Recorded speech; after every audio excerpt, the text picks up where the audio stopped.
29 de junho, 10 da noite, a partir de agora, para o mundo inteiro, pela TV Meio, a emissora que mais cresce no país, a última semana junina do Brasil, em uma entrevista para lá de especial com o maior conhecedor do assunto.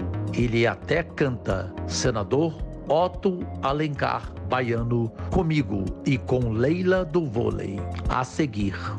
O que por 20 anos não passou de promessa, hoje é uma realidade no estado que dá certo. Uma saúde de qualidade e mais perto de todos os goianos. Goiás agora tem um atendimento regionalizado que virou exemplo para o Brasil. Aumento no número de consultas, queda nas filas de espera para cirurgias eletivas, 8 novos hospitais, incluindo a recém-inaugurada Unidade de Águas Lindas, 6 policlínicas e aumento recorde no número de transplantes de órgãos e tecidos. E se o presente já é uma realidade, o futuro é mais esperança, com a construção do Cora, o maior hospital público de combate ao câncer. Sabemos que ainda há muito a fazer, mas a verdade é que a saúde em Goiás avançou em 5 anos, o que antes só ficava na promessa. Governo de Goiás, o estado que dá certo e que tem o melhor governo do Brasil.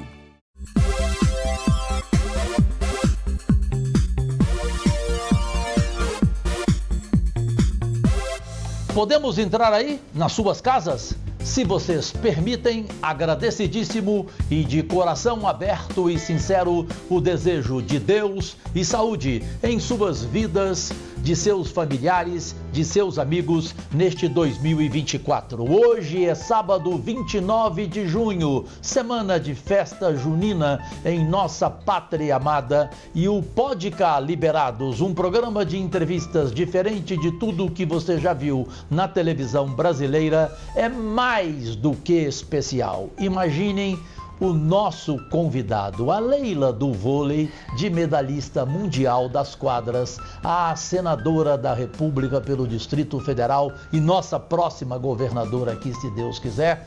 Ela está tão alegre com a entrevista que ela disse: cadê o acarajé? Ou seja, falta o acarajé.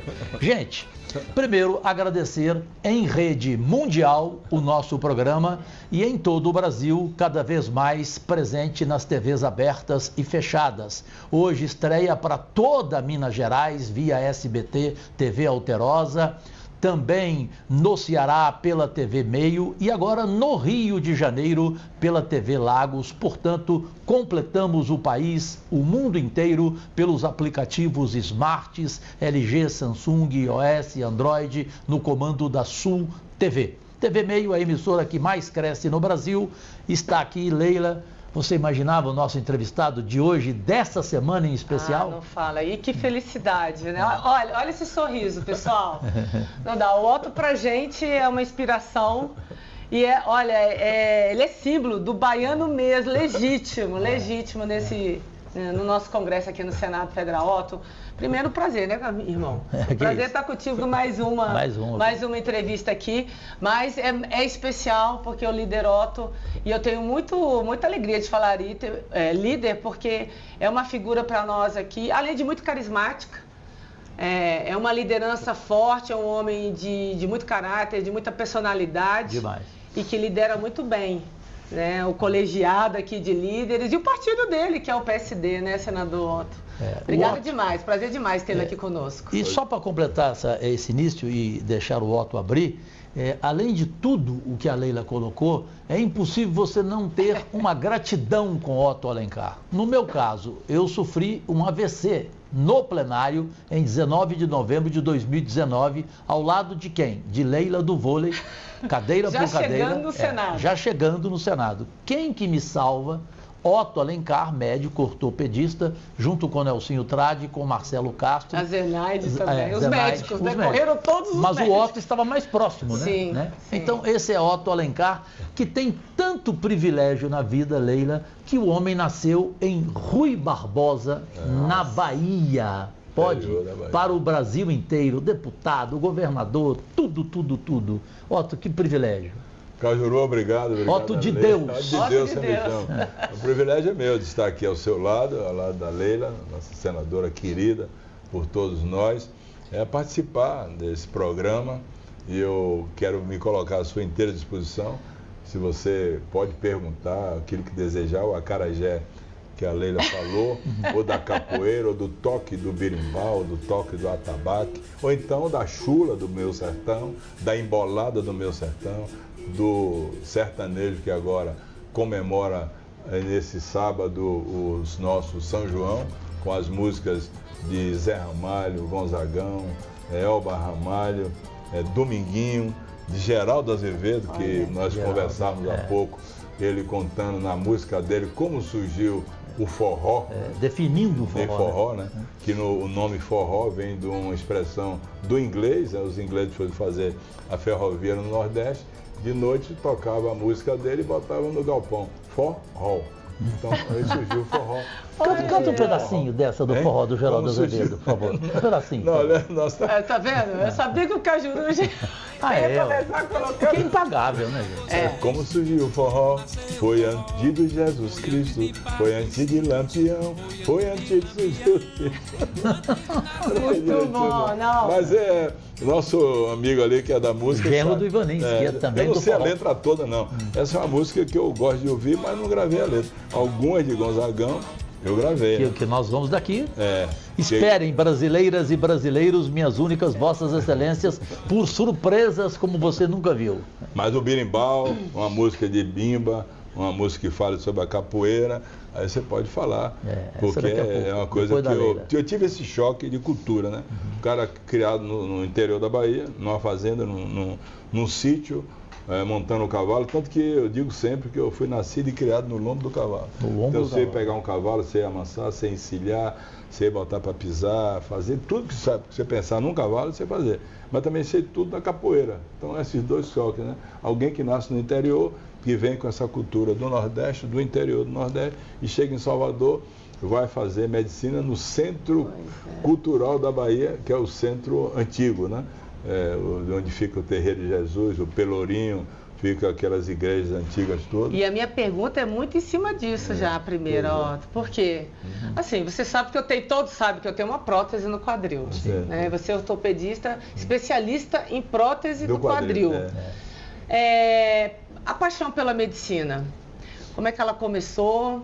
E por que prótese do quadril? Especialista em ortopedia, prótese no quadril. Olha, tem coisas interessantes. E você me dá outras dicas. Gente, ninguém sabe. Por exemplo, toda vez que eu entro no plenário, ele olha pro meu pé e fala, Leila, esse salto aqui... Tem que botar um saltinho de borracha. Colocar um saltinho de borracha. Eu nem sabia. Não, sempre. Ele sempre tá, olha, Leila, não brinque com isso, seja responsável, porque você pode ter problema depois. Porque todo anatomista que conhece bem o corpo humano sabe que onde Deus colocou mais acolchoamento e gordura foi na sola do pé.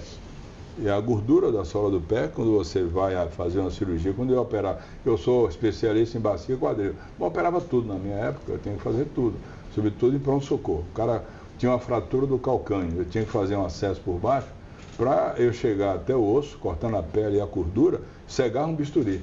A gordura é igual uma borracha dura para fazer o anti-impacto do peso do corpo com o solo. Então você tira esse anti-impacto, esse acolchoamento e bota o solado de couro, tá brincando com o quadril, tá brincando com o joelho, com o tornozelo. Sim. Então é por isso que eu digo sempre, né? Se o cara me der um sapato de marca, for solado de couro, eu dou de presente a alguém. Eu não vou calçar o sapato. Só tem que ser borrachão, igual o meu aqui, ó. E eu fui, meu avô foi levar a minha avó na Marinete, para ir para a Feira de Santana, estrada de barro. Aí quando ele desceu da Marinete, ele escorregou, caiu, e a Marinete passou por cima da coxa dele, atropelou e morreu. Aí não tinha médico no Rua Barbosa, aí eu digo, olha, eu vou ser médico. Foi por isso. Olha que coisa linda. Agora vem cá, você falou do mestre... Desculpa. É emocionante. É emocionante, claro. Mas, tem uma questão pessoal. Mas interessante, é um momento teu, né? Você tem pai, tem mãe, tem irmão. E a lembrança que fica em você é do seu avô. Pois é. São figuras ímpares na vida da gente. O meu é minha avó. Eu me lembro do meu avô todos os dias. Ajudou a te criar? Exato. Ele me ajudava, né? Depois ele morreu. E aí eu digo, eu vou ser médico, não tem médico aqui, ele morreu sem médico, sem atendimento, eu vou ser médico. Aí botei na minha cabeça isso, que não era o que eu queria ser. Até porque eu pensava em continuar na fazenda, cavalo, boi, meu pai, boiadeiro, pegava gado lá do oeste da Bahia, do lado esquerdo de São Francisco, atravessava o... Eu tenho um lencinho aqui. Tá bom, desculpa. Foram tantas histórias que eu ouvi de ti sobre operações, que tem uma que a Leila não sabe, que você aí do outro lado nem imagina. Com quem? Com o famoso Antônio Carlos Magalhães, da Bahia para o Brasil também, quando ele precisou ser operado por ti. Não foi um atendimento, ele teve um problema na articulação e estava mancando e vinha aqui para Salvador para uma solenidade e não queria chegar mancando, né? E aí eu fui fazer uma infiltração nele. Infiltração é outra coisa. Ele melhorar, ele aí disse, faça a infiltração. Se eu melhorar, ele manda uma gravata. Se eu não melhorar, sai da cidade, que eu vou mandar ele pegar. Se não melhorar, sai da cidade. E aí, que moral da história? Ficou bom. Ele não saiu da cidade, virou governador, tudo. Que era um grande amigo, né? Meu amigo, assim, meu amigo. Eu gostava muito dele porque ele era uma pessoa muito, assim, achava piada em tudo. Certo. Eu gostava muito dele, ele também gostava muito de mim, eu me dava bem, que era um paizão pra gente na época, né? E ele encontrava piada em tudo, sim. E alegria em tudo. Ele captava assim, as coisas com facilidade. E, ao contrário do que muitos pensavam, ele era meu coronelzão e tal, muito rígido. Mas na convivência pessoal... No trato, né?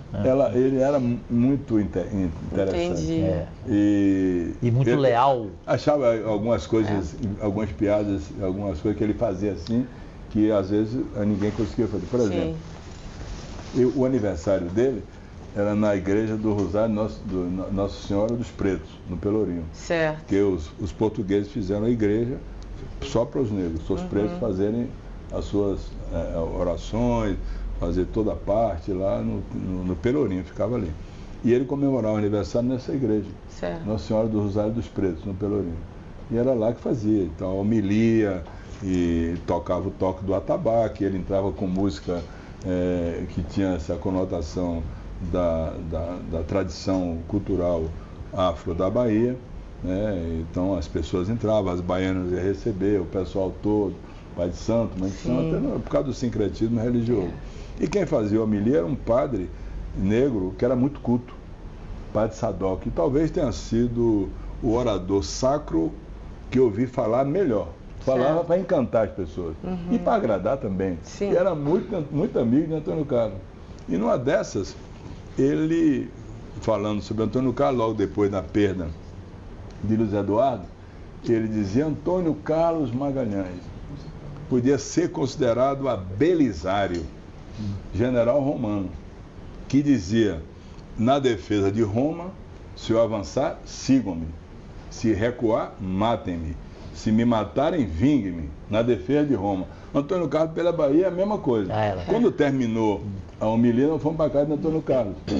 Ele dava um almoço a gente, comida baiana e tal. Estava em pé assim com os amigos, de repente o senador chegou de mim e fez: Alencar, Sadoc hoje, o padre hoje exagerou. Se eu recuar, não quero que me matem, né? Bom, gente. Esse era ele. Esse era Antônio Carlos. Bom, gente, televisão. Alegre. Televisão tem tempo e tem intervalos. O nosso é o menor da televisão brasileira. Achei a ótima coisa e para a gente voltar com a segunda e penúltima parte do Pode Cá Liberados em rede mundial, se preparem, porque eu não posso deixar de falar do mestre Bimba, ou seja, da capoeira. Eu não posso deixar de falar de Gonzagão com este homem. Até cantar A Hora do Adeus de Gonzagão, ele sabe. Esse é Otto Alencar, foi a última música dele, né? Esse é o baiano Otto Alencar, foi tudo na Bahia e tem o respeito de todo o Brasil. E nós voltamos já.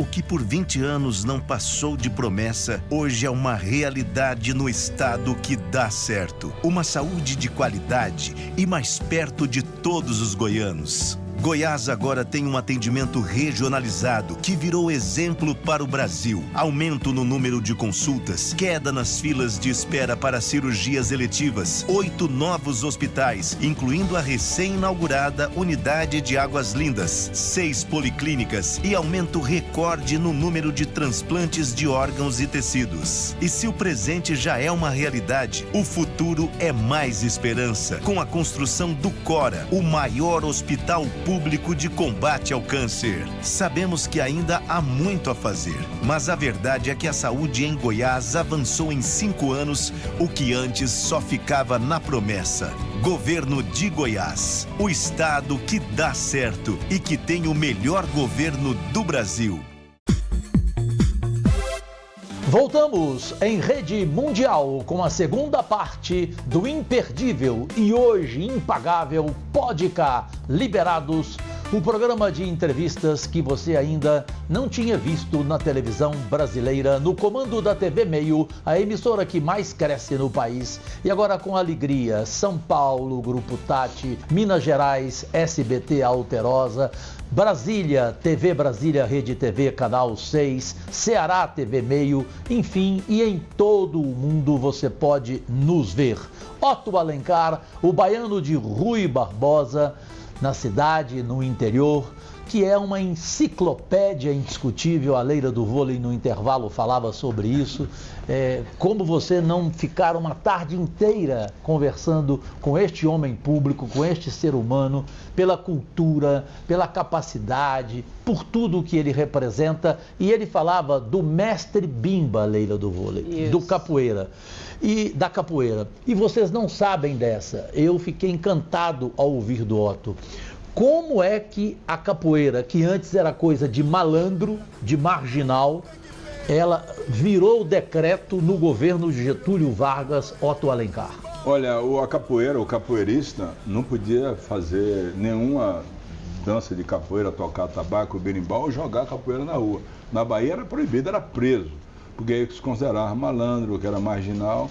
E aí o mestre Bimba, Manuel Machado, o nome dele, foi ao Getúlio Vargas. Getúlio Vargas recebeu ele no Palácio do Catete. Palácio do Catete, no Rio de Janeiro. E a partir daí Getúlio editou um decreto que a capoeira poderia ser jogada e as pessoas não seriam presas. Sim. Marginalizavam a capoeira com a cultura nossa. Não é só a luta a capoeira. A capoeira é dança, a capoeira é cultura, a capoeira é ritmo. É uma manifestação cultural, esportiva. No berimbau, que é uma Sim. corda só, você pode tirar vários toques. Né? O São Bento. Você toca também? Ó? Toca. Toca. São Bento Grande. Não é só berimbau que ele toca, não? Cavalaria. Eu toquei por Romário aí na Comissão de Educação, quando nós aprovamos um projeto para ensinar capoeira nas escolas, sem precisar do cara ser formado. Capoeirista é capoeirista, forma na universidade. Se forma nas bases da capoeira. E a capoeira é uma cultura muito grande, inclusive prega a não violência. Sim. O mestre Bimba nunca nos induziu a ir jogar capoeira na rua para brigar, para fazer espetáculo. E a capoeira, ela surgiu em Angola, que é a capoeira jogada mais embaixo, com ritmo, e sim, que tem as posições todas da capoeira. E a capoeira, por que o nome capoeira? Porque o negro era açoitado no Pelourinho, e quando era açoitado e ele queria fugir, ele dava uma rasteira no cara que estava atingindo ele, né? O sujeito que batia nele. Me passou o nome agora. Então ele dava aquela capoeira, né? O feitor, né? O feitor. E ele dava aquela rasteira e corria. E ele se escondia onde? No mato, num mato aminófilo chamado capoeira na Bahia. Olha. Então esse negro é capoeira, porque ele se escondia na capoeira. Para achar ele na capoeira é difícil. O mato, por isso o nome é capoeira. Não é por causa da rasteira, por causa de nenhum golpe. Esse negro é capoeira. Esse negro tem que ser preso. Ele está na capoeira. Perfeito. É uma vegetação no recôncavo baiano, mais longe do recôncavo, que é uma vegetação aminófila, baixa, que não é igual à Mata Atlântica. Ele se escondia na capoeira. Esse negro é capoeira. Vamos prender o capoeira. Aí surgiu o nome. Esse negro é capoeira porque ele dava rasteira e surgiu. E depois disso, veio o ritmo junto com o candomblé, com o ritmo do candomblé. Porque o ritmo do candomblé foi que daí surgiu essas músicas todas do Axé Music. Porque você assistir uma solenidade do candomblé genuíno, tipo, por exemplo, no Gantuá, onde viveu mãe menininha, hoje a filha dela, a mãe Carmen. As águas de Oxalá, se o cara for assistir, ele termina dançando. Igual alguém que está dançando por lá. Porque o ritmo chama mesmo. Parece que ele entra na gente. Sim. E você sai naquele ritmo do axé. Sim. Sem querer. Já tá na essência, então, né? Veio o ritmo da capoeira que os negros trouxeram, é herança de todos esses que fazem sucesso com a música do axé. Perfeito. De todos os toques do atabaque, do toque do berimbau, da Angola, da cavalaria, que é um ritmo do berimbau mais rápido. Sim. Tudo isso foi uma herança que deu muitos ganhos para o Brasil, essa herança cultural dos negros. Então, o negro era discriminado. Sim. Aí Getúlio com isso fez, e a capoeira está no mundo hoje. Eu fiz um documentário sobre capoeira na Bahia, capoeiragem na Bahia. O nome. Já está na 5ª edição? Está em 5 idiomas já. 5 idiomas? Pode entrar na internet, você entrou aí, você viu? Está no YouTube. Você viu no YouTube? Capoeiragem. Você viu a minha imagem ali? Era uma academia que eu participava com um amigo meu. Mestre, o nome dele era Aristides, me chama ele Tiduca. Como é que está o título no YouTube? Capoeiragem na Bahia. Capoeiragem na Bahia. Então daí veio o ritmo, o ritmo forte da capoeira, sim, veio a ladainha da capoeira. Uhum. A ladainha é como se fosse uma valsa na capoeira. Né? Então o Bimba que criava isso, e ele foi o criador das principais músicas. E vem cá, ele foi o criador também do apelido? Não, porque ele botava apelido. Otto Bagaço. Otto Bagaço? Todo mundo chegava lá e botava apelido. Imperdível. Um era os meus colegas, um era camisa roxa, outro era cascavel, outro era piloto, outro era acordeon, né?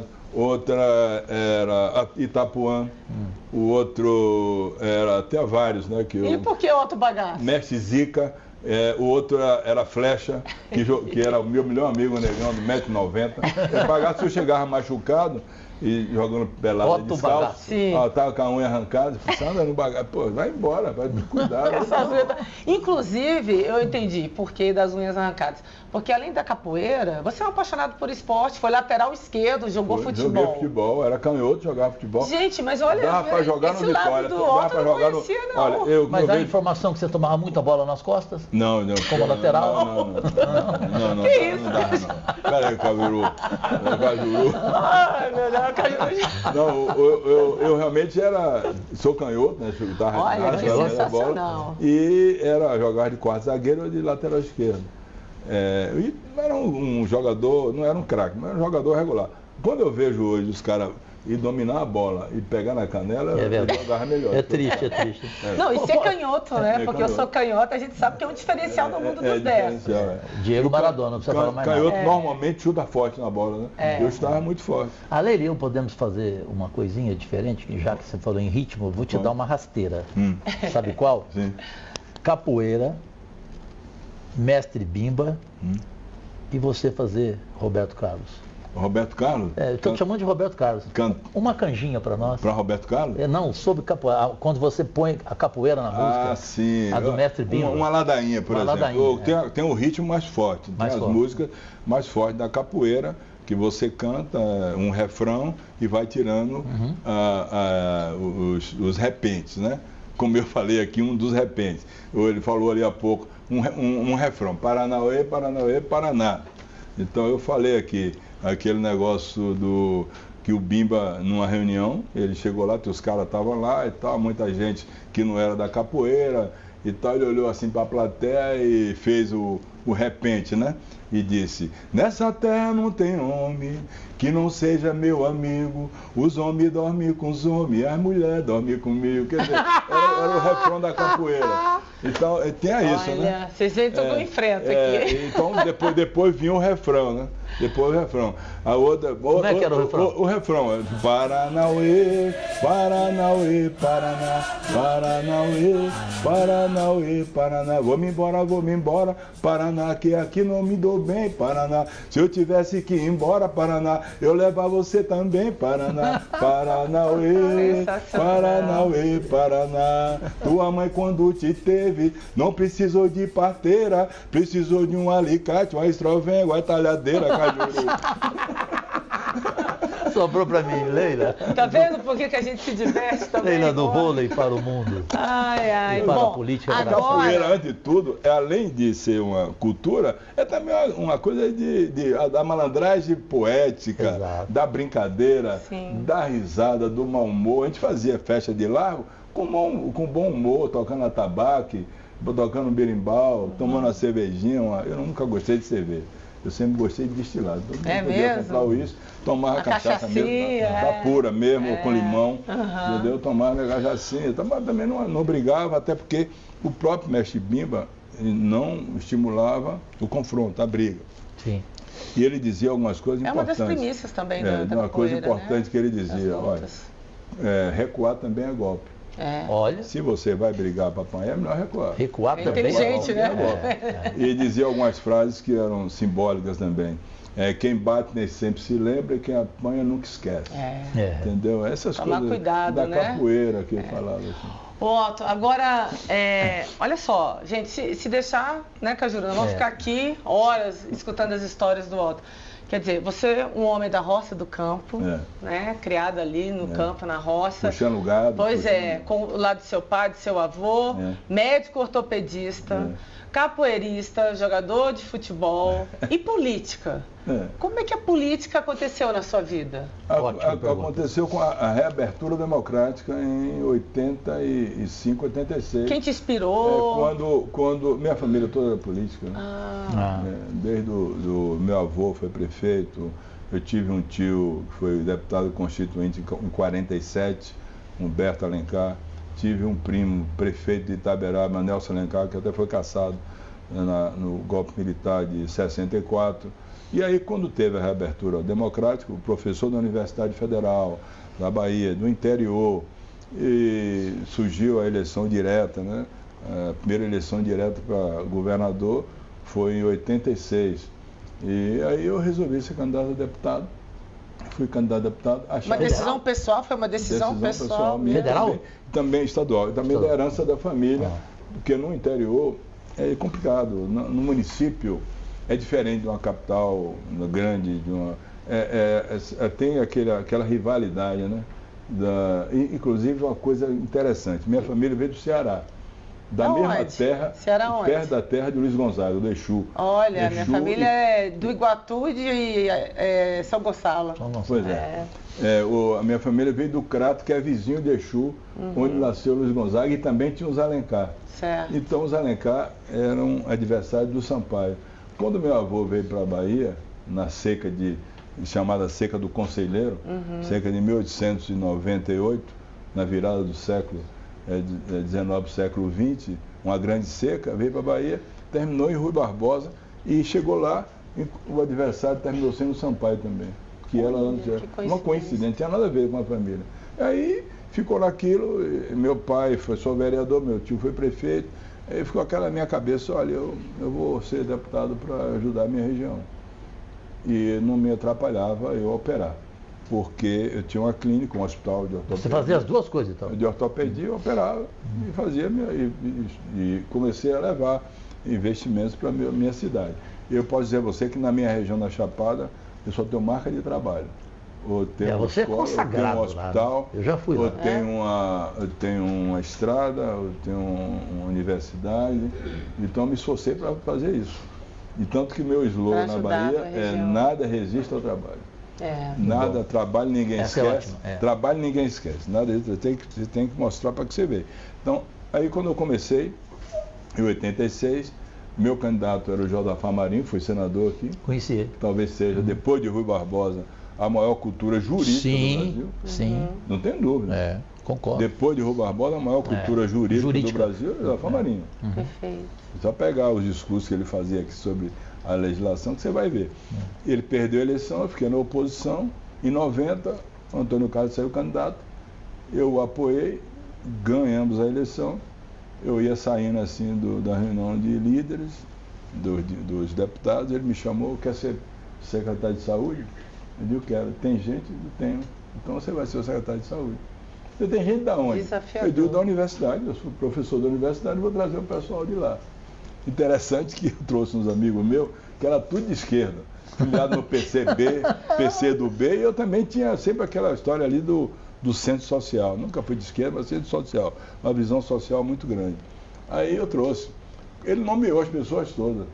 Com um mês me denunciaram ele que eu só levei comunista. Sou comunista. Aí eu vou conversar com ele. Eu digo, olha, esse fulano de tal, o PCdoB está aqui, o PCB está aqui. Eu digo, o senhor disse que eu fizesse a minha estrutura interna como eu quisesse. Ele, tudo bem, faça. Se der certo, tudo bem. Se der errado, sai você. Sai você. Sai todo mundo. Comunista também. Aí deu certo. Graças a Deus. Parabéns, Graças a Deus deu Eu certo. fiz uma gestão muito boa, graças a Deus na área de saúde, fui bem avaliado, fizemos várias obras, controlamos cólera, quando eu cheguei, estava começando. Na época, cólera? Foi, é? Começou cólera. Eu, trabalhando no interior, não tinha laboratório, eu tinha que fazer quimioprofilaxia. Quimioprofilaxia é o seguinte, você tem uma doença, você não tem como identificar quem está com a doença, você dá remédio a todo mundo, para não morrer. Certo. Né? Aqui, na Covid, era para dar vacina a todo mundo. É. O cara não fez, mas era para dar vacina a todo mundo. Sim. Nós temos na Bahia, no Brasil hoje, Leila, Cajuru, 22 doenças viróticas controladas por vacina. 22. Hepatite por vacina. Olha. Difteria, febre amarela, sarampo, coqueluche. Agora, a dengue, herpes zoster tem vacina. São 22 vacinas, 22 doenças que não matam mais por vacina. Paralisia infantil. Eu, nos anos 70, operava. Sarampo, né? Sarampo. Também. Eu, nos anos 70, professor da Universidade Federal da Bahia, que operava sequela de paralisia infantil. Tristeza, né? O vírus da paralisia infantil tira a mobilidade dos músculos. Interessante esse negócio. Sim. O vírus tem predileção por uma parte do nervo, a parte posterior do nervo, que é a parte responsável pela mobilidade, pelo movimento, mas não tira a sensibilidade. Não a tira. parte anterior é acessível. Tira força, ele só né? vai naquele Digamos, local força, ali. força. Só vai e tira. Você fica sem movimentar. Sim. Mas fica com sensibilidade, ou movimenta pouco, né? Perde massa magra. Exato, perde às vezes tudo. as crianças tinham genuflexo, eu tinha que fazer a cirurgia para botar em gênio recurvado para poder andar, para quando andasse o joelho fosse para trás para andar. Nossa. Então hoje não tem mais paralisia infantil por vacina. Nós estamos no silêncio epidemiológico. Silêncio epidemiológico é quando você não registra nenhum caso no Brasil. Há mais de 40 anos nós não temos um registro de um caso de paralisia infantil por cada gotinha do Zé Gotinha ali. E a gente tem gente ainda questionando a vacina, a ação da vacina. Eu estou vivo aqui. Pula essa parte. Eu estou vivo por causa da vacina. É surreal. Entendeu? Então não tem como fazer isso. Você vê várias doenças controladas. As viroses nunca são erradicadas, elas são controladas. Eu não tenho paralisia infantil aqui no Brasil, mas posso ter, digamos, em Marrakech, pode ter um caso lá, pode ter no outro país e tal, que não tem cobertura vacinal para isso. Então, a vacina, quem está aqui assistindo, salva vidas, pelo amor de Deus, vacine os seus filhos, toma vacina para dengue, toma para herpes zoster, que está tendo um surto agora no Brasil. Covid. Covid.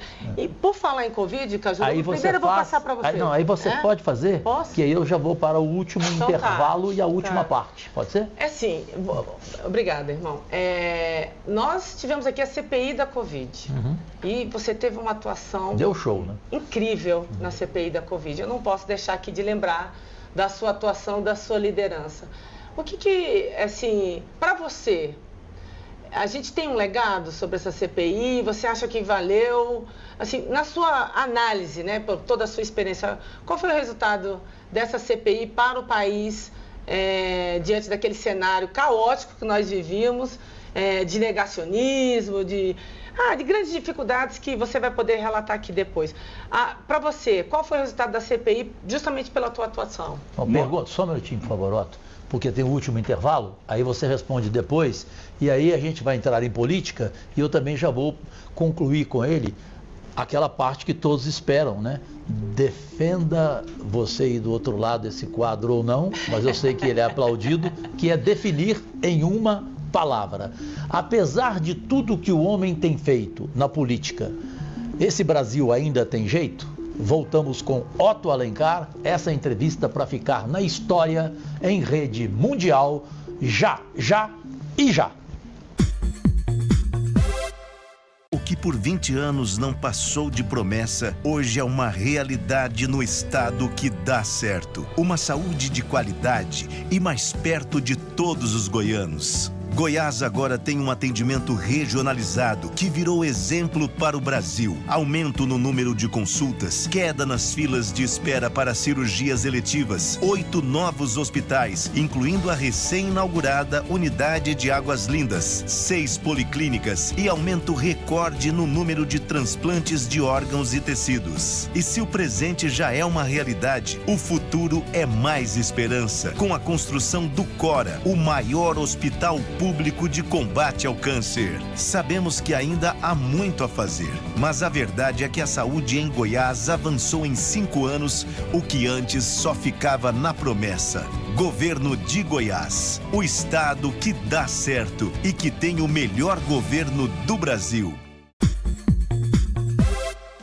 Meus amigos, minha gente, meus únicos patrões, voltamos para a última parte. Infelizmente, televisão é tempo deste programa, repito, para ficar na história da televisão brasileira, no Pode Cá Liberados em rede mundial, no comando da TV Meio, e agradecendo as novas parcerias Minas Gerais, Ceará, Rio de Janeiro, São Paulo, Brasília, em torno, enfim, em todo o mundo você pode nos ver por aplicativos smarts, também por iOS, por LG, Samsung, Android, tudo no comando da Sul TV e no comando da TV Meio, a emissora que mais cresce no Brasil. Eu vou começar pela pergunta que é a Leila do vôlei, das quadras para o mundo político, para o nosso orgulho, para a alegria, principalmente do povo do Distrito Federal, ela que é de Taguatinga, para você que não sabia, porque tem gente que acha que ela é carioca, né? Com o baiano Otto Alencar, falando agora de política, ela, Leila, se lembrou da CPI. Fica à vontade, Otto. Olha, onde você deu um banho. Leila já falou antes, a CPI da Covid deixou um legado para todos nós. Primeiro, a punição pelos culpados pelas mais de 700 mil mortes que aconteceram. Mas a coisa mais importante e que eu persigo até hoje, e que eu falo até hoje, quando eu posso falar em rádio, televisão, jornal, é que a CPI e nosso trabalho deixou um contraponto contra o ex-presidente Bolsonaro. Ele negou a vacina e nós estamos trabalhando para induzir o povo brasileiro a se vacinar. Porque muitas pessoas até hoje não levam os filhos e não se vacinam porque um presidente da República, com a autoridade que tem, quando ele fala que a vacina pode causar um problema, como falou em Porto Seguro, pode virar um jacaré ou que vai matar essa vacina, ele deixou essa interrogação na cabeça das pessoas que a vacina não funciona. Pelo amor de Deus, a vacina funciona, a vacina salva vidas. Eu tive Covid, estava vacinado em julho de 2021 com duas doses da Coronavac e me salvei graças à vacina. Nós tivemos muitas pessoas que morreram. Tivemos aqui no Senado. No Senado teve a maior letalidade. Letalidade é diferente de mortalidade. Sim. Mortalidade infantil. As crianças morrem de várias doenças. Letalidade é quando morre de uma doença só. A maior letalidade foi no Senado. Nós perdemos 3 senadores. Lamentavelmente, o Major Olímpio, o Arnoldo Oliveira e José Maranhão. Entendeu? 3. Em Manaus, nós tivemos a letalidade de 3,5, a maior do mundo. Pelo amor de Deus. A maior do mundo. 700 e tantas mil pessoas morreram, Leila. Dessas 700 e tantas mil, 73% tinha mais de 60 anos e desses 73%, quase 90% ganhava de 2 salários mínimos a menos. Gente pobre que morreu, que não tinha o DF aqui de Brasília para ir, ou o Sírio, ou o Einstein, que tinha que ser atendido na rede pública. A rede pública não conhecia a doença. Não. E essa é uma doença que até hoje ninguém conhece. A Covid-19, A variante Delta agora está vindo numa variante mais leve, que não vai até os pulmões, dá doença das vias aéreas superiores, mas continua vacinando, porque salva vidas. As doenças da infância, tem vacina para tudo, para não morrer de sarampo, como a Leila falou, ou outra doença virótica. Se vacine, pelo amor de Deus, não siga, com todo respeito que eu tenho, e eu trato os meus adversários com respeito e com ética. Nunca com todo adversário que eu tenho, com toda situação que eu tenho contra o ex-presidente, ele negou a vacina, não sigo o ex-presidente. Ele está errado, ele tomou a decisão errada. Não podia fazer isso com o povo brasileiro. A senhora sabe quando foi que aconteceu a primeira manifestação do coronavírus no mundo? O primeiro caso no mundo. A senhora sabe a data? E que tipo de coronavírus foi? Exatamente. Diga o número, diga o ano. Porque a responsabilidade com a vida é para quem conhece a doença. Então, o senhor não sabe, o senhor sabe qual é o grupo que pertence o Covid-19, o novo coronavírus? Vou repetir, eu não vou nem colocar a resposta assim dessa forma, só para não agredir a área médica, eu não sei mesmo. Mas o senhor tinha que saber. E, doutora, de médico audiovisual, esse plenário está cansado. E eu tenho aqui que também lhe ser grato, porque só há 2 pessoas no Brasil que jamais se esquecem em entrevistas de agradecerem ao fato de que, se não fosse o Cajuru, não teria a CPI. Sem dúvida e nenhuma. milhões de pessoas teriam morrido porque ela aí iria se engavetar. É só você na política que reconhece isso, e o jornalista Marco Antônio Villa. Você, Cajuru, foi determinante com sua visão de entender que a CPI não seria instalada, e você foi ao Supremo Tribunal Federal, provocou o ministro Luiz Barroso, do Supremo Tribunal Federal, ele deu a decisão e a CPI foi instalada. Então, tem gente com as vidas salvas pelo nosso trabalho da CPI, dos médicos, dos profissionais da área de saúde, tem também o dever de reconhecer a sua visão de enxergar. Você que até tem uma limitação visual, mas o importante de um político não é só enxergar com as vistas ou com a inteligência. Enxergar com esse órgão aqui, ó, coração. Esse é que manda. Com inteligência política, a minha pergunta que depois da Leila eu fiz para deixar nessa última parte. Apesar de tudo o que o homem tem feito na política brasileira, esse Brasil, Otto Alencar, com a sua sabedoria política, ainda tem jeito? Tem tido jeito ao longo dos anos, Cajuru, até porque até 21 anos, na cidade onde eu nasci, eu bebi água bruta. Quando eu cheguei na Universidade Federal da Bahia para estudar medicina e passei na Federal, eu até aquele momento, 17 anos, eu não tinha feito um exame de fezes. Quando eu fiz o exame de fezes, eu tinha todos os vermes que uma pessoa humana podia ter no intestino. Helminthos, ameba, inclusive extosomose grave. Eu fui o cobaia da medicação que hoje que elimina a extosomose, o Mancil. E o meu professor na época, Luiz Prada, perguntou: eu estou fazendo esse teste com essa medicação, você quer tomar? Você tem 2 opções, ou você faz a filtração do xistosoma, que era uma coisa que não dava certo, filtrar as lavras no seu organismo, ou tomar o Mancil como um cobaia. Eu disse: eu quero ser cobaia, professor. Me dê a medicação. Eu tomei, era a medicação de escolha que eliminou a xistosomose. Hoje, na minha cidade onde eu nasci, eu fui o único a passar em vestibular, o primeiro, nasci em Rui Barbosa. Hoje passa 5, 6 alunos em medicina, fazem direito, evoluiu. Não acabou ainda as desigualdades sociais, pelo problema que nós reconhecemos da desigualdade social, que vem ainda da escravidão, da monarquia, da dificuldade, do preconceito contra os negros, contra os índios, que é uma população que precisa ascender aos bens e serviços que uma sociedade moderna pode oferecer, e eu sei, mas melhorou muito, mas precisa melhorar muito mais, com gestão eficiente do presidente da República, dos governadores e, acima de tudo, dos prefeitos. Sabia que você falava. Porque minha cidade, meu estado, tem 417 prefeitos.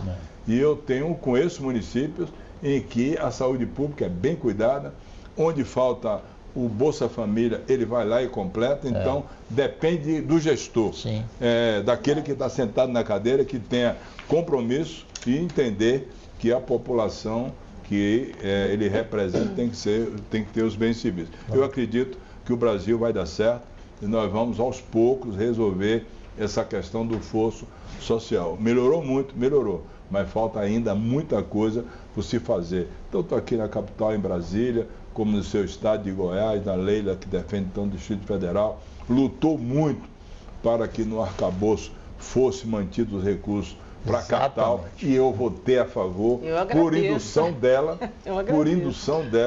ela conquistou meu voto pelo esforço dela em defender Brasília, a nossa capital, como um todo, tanto as cidades satélites como aqui, o coração, o centro de Brasília, precisa crescer, evoluir muito com o trabalho dela.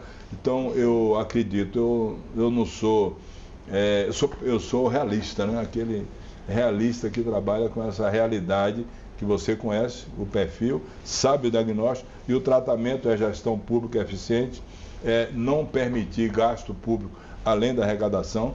Eu aí digo, a Haddad está certo, o déficit zero, compatibilizar receita e despesa e fazendo o social. O social é fundamental. O que é o social? Educação, saúde e uma política compensatória para quem não pode trabalhar numa fábrica porque não tem escolaridade. Quando eu levei a primeira fábrica de calçado para a Rua Barbosa, trouxe lá de 2 irmãos no Rio Grande do Sul, a Pegada, em 2002 eu era governador da Bahia, eu tinha o quê? 50 anos, mais ou menos, 50 e poucos anos, eu não pude colocar um amigo meu de 50 anos na fábrica, porque nenhum tinha escolaridade nenhuma, porque os governos militares não abriram universidade, não abriram escola técnica. O meu estado, Cajuru, anote aí, passou 200 anos com uma universidade federal só onde eu formei. Que isso? O Lula levou 6 em 8 anos. Levou 32 escolas técnicas. É por isso que na Bahia a gente vota no Lula pelo que ele fez pela Bahia. E o trabalho ninguém esquece, como eu lhe falei, e o político vive daquilo que ele leva para ser representado. Sem dúvida. É por aí. Perfeito. Bom, o meio ambiente, começando com a Leila do vôlei e Gonzagão, que vocês vão ficar surpresos. 2 assuntos ficam para o final do programa e agora o esperadíssimo Defina em uma palavra. Quadro que sempre começa com Leila do vôlei. Otto, defina a Bahia. A Bahia é um estado que tem uma tradição cultural muito grande e por ser um estado grande, que tem 566 mil quilômetros quadrados, tem cultura diferenciada em várias regiões. Se eu chegar no Nordeste, eu sou da Bahia Central, do centro-norte da Bahia, que é a colonização pelos bandeirantes, que o caminho era o Rio São Francisco, não tinha estrada. Então nós temos uma cultura que é muito enraizada em tradição, assim, de pedir bênção ao pai, de andar com a melhor roupinha no dia do comício, de andar bem trajado, de tratar bem as pessoas. E também tem uma Bahia do Recôncavo, que eu depois absorvi essa cultura dos afrodescendentes, onde tem os candomblés, onde tem o toque do atabaque, onde tem a cultura do marisco, também de se trabalhar no mar, de pescador, que Dorival Caymmi definiu tão bem. E quando você vai lá para cima, para o Nordeste, na divisa com Alagoas, com Sergipe, aí é a região do Cabo da Peste. Filho da Peste, filho do Cabrum, que é outra cultura. Quando chega no extremo sul, tem uma cultura diferente, ali perto do Espírito Santo, na divisa de Minas. É outra cultura diferente. Então vai para o oeste da Bahia, a região da margem esquerda do São Francisco, já tem lá uma outra cultura diferente. Os caras que trabalham ali produzindo soja, produzindo algodão de alguém que veio dos gaúchos, que foram bem recebidos, veio de Santa Catarina, veio do Rio de Janeiro. Então é um estado multicultural. Mas na verdade, o coração da Bahia depende muito da cultura herdada pelos afrodescendentes, da cultura das raízes, né, que Jorge Amado escreveu nos livros dele, em Jubiabá, Mar Morto, e o último livro, talvez um dos últimos que ele escreveu, Navegações de Cabotagem, descrevendo a cultura do português, do negro e do índio. Então, os portugueses, quando vieram para o Brasil, todos eles não trouxeram mulheres portuguesas, Ele aqui, a descendência veio logo com os índios, depois com ele. Então é um estado multicultural, multirracial, e como é multirracial, todos têm que ser bem tratados, tanto os de herança europeia, como os negros, como os índios. E eu defendo isso com muito ardor, até porque eu absorvi isso, e a minha avó era índia. A minha também, a minha bisavó era índia. Minha avó era índia. Então mas se todo mundo desse uma aula... Eu tenho aqui o sangue índio dentro de mim, então eu tenho que respeitar. Respeito muito e eu tenho uma convivência e uma luta muito grande contra o preconceito racial.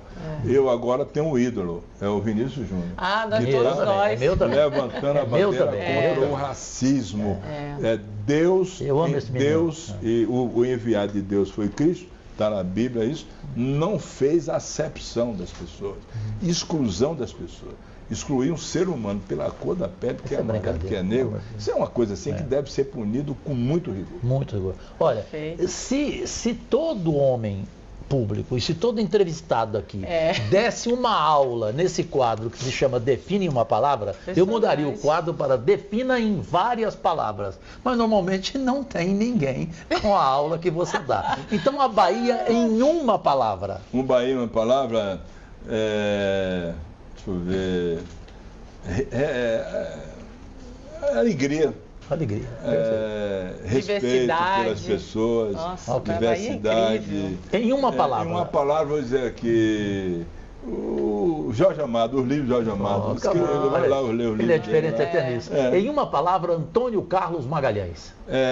Trabalhador, eficiente, bom amigo nas horas da dificuldade dos seus amigos.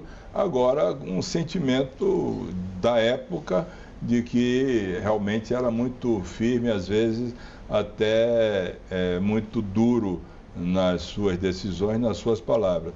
Era um homem que talvez saía da tranquilidade para a exaltação e voltar na mesma hora. Vamos dizer assim, um QRS no eletrocardiograma, assim, entendeu?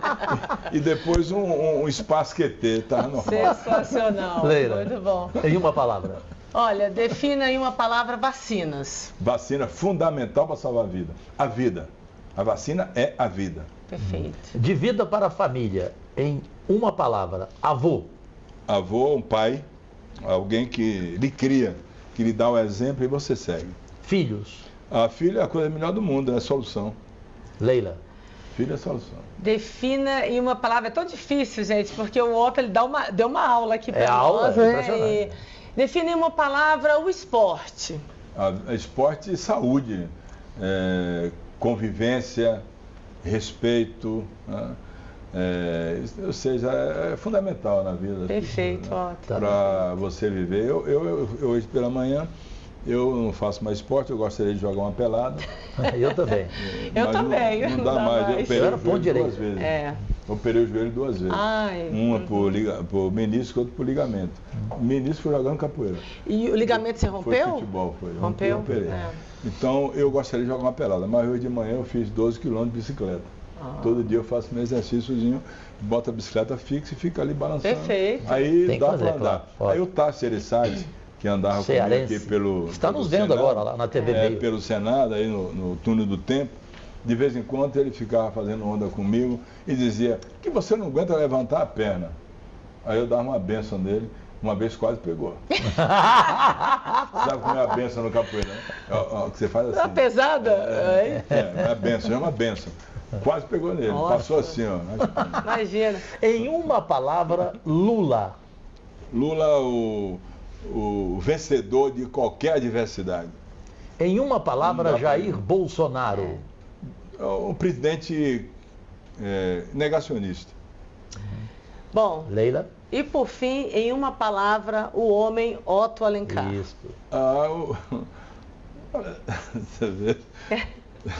Um médico com muita vontade de dar solução a tudo que faz a pessoa sofrer. É isso aí. Irmã Dulce, 12 anos, me ensinou mais isso ainda, né? Então, talvez seja alguém que se comove muito com as coisas do povo. É isso aí. Eu acho que é mesmo. defina em uma palavra Gonzagão para a gente entrar no fim do programa. Perfeito. Não dá para definir Gonzagão com uma palavra. Não dá, não tem jeito. Gonzagão foi o poeta do sertão, o criador de vários ritmos, né, que hoje são tocados, do forró, do chachado, do xote. Do baião, e também de músicas que definiu o drama do sertanejo com a seca, né? Eu há pouco falava com você de uma música dele chamada Triste Partida, que são 7 minutos e tanto ele definindo o sertanejo que olha para o céu, em novembro, dezembro, esperando a trovoada não vem.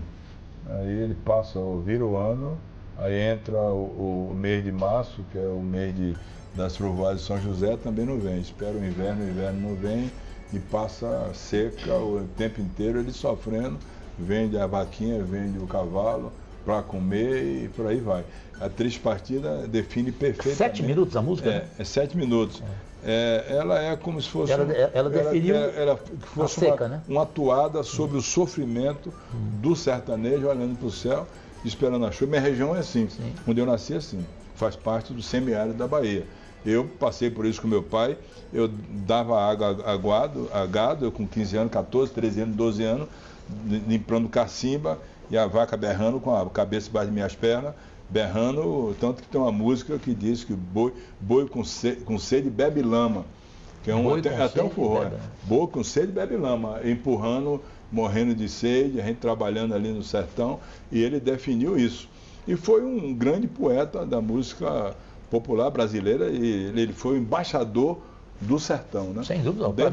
Para mim, música, o melhor da música popular brasileira. Ele nasceu não é Roberto Carlos. Ele nasceu em Exu. Olha Ivan Lins, hein? Ele nasceu em Exu, em Pernambuco, né? Saiu de Pernambuco, foi para o Ceará, serviu o Exército, ele voltou, foi para o Rio de Janeiro tentar o sucesso com a sanfona dele. A primeira música dele foi uma música que não fez muito sucesso, Dança Mariquinha.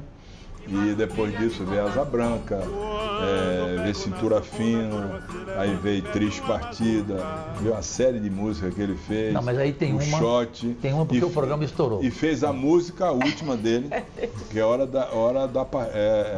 do Adeus. Foi a última música dele. A última música. É essa que é a surpresa. Exatamente, senador Otto Alencar, baiano, exemplo para o Brasil inteiro.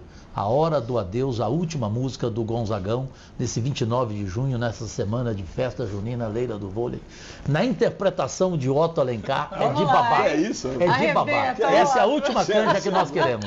O meu cabelo já começa prateando, mas a sanfona ainda não desafinou. A minha voz, vocês reparem, eu cantando, é a mesma voz de quando meu reinado começou. Nossa Senhora! Sensacional! Eu agradeço. Termina assim, ó. Eu agradeço ao povo brasileiro, Norte e Centro, Rio de Janeiro, onde meu reinado começou. Vou deixar tudo, dar de presente ao museu. É a hora do adeus de Luiz, rei do Baiano. Nossa sensacional, sensacional.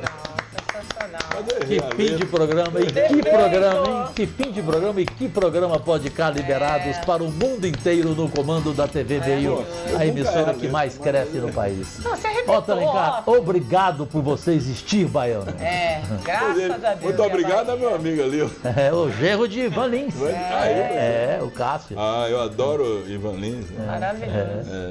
Leila do Vôlei. Diga, irmão. Mais uma vez, muito obrigado, porque você, como entrevistadora, é acima das médias. Campeã sempre. Olha, eu quero só agradecer a oportunidade de ter esse momento aqui com você, que é uma pessoa que eu tenho admiro, um irmão de 30 anos, e o Otto Alencar, que nos ensina muito dentro dessa casa. Pessoa muito generosa com todos nós. Obrigado. Gratidão, mestre. Sou teu fã também, do Cajuru aqui. Que isso. Meu mestre.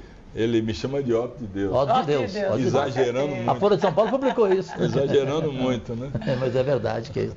Otto de Deus em todos os sentidos.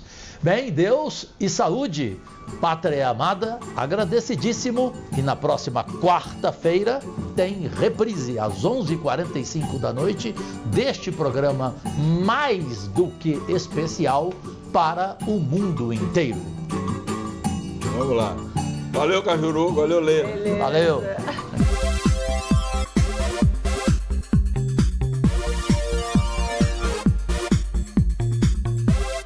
O mundo inteiro acaba de ver uma entrevista absolutamente única com o maior conhecedor da festa junina do Brasil, baiano, senador Otto Alencar, em tudo o que falou aqui em rede mundial pela TV Meio, a emissora que mais cresce no país. Na próxima quarta-feira tem reprise deste programa Pode Cá Liberados às 11h45 da noite.